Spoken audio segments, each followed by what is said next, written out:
Social মিডিয়ায় নতুন মিম ছড়িয়েছে। আমাদের কোনো শাখা নেই, পুরীর জগন্নাথ মন্দির। খানিক এই সুরে সুর মেলালেন অভিনেত্রী পরিচালক মানসী সিনহা। দীঘার জগন্নাথ মন্দিরের সঙ্গে পুরীর তুলনায় বেশ বিরক্ত মানসী।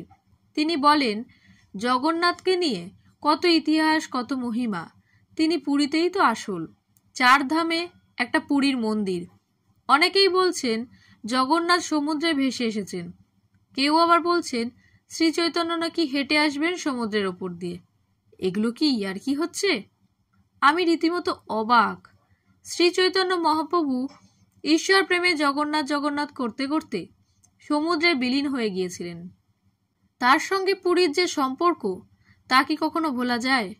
সমুদ্রে নাকি প্রভু জগন্নাথ ভেসে এসেছেন। এগুলো তো ধর্মের নামে চ্যাংড়ামি। এগুলো একদম সহ্য করা যায় না।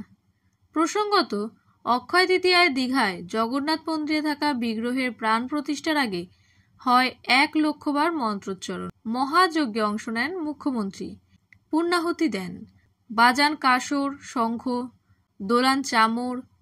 20 একর জায়গার উপর মন্দির নির্মাণ করেছে হিডকো। খরচ হয়েছে প্রায় 250 কোটি টাকা।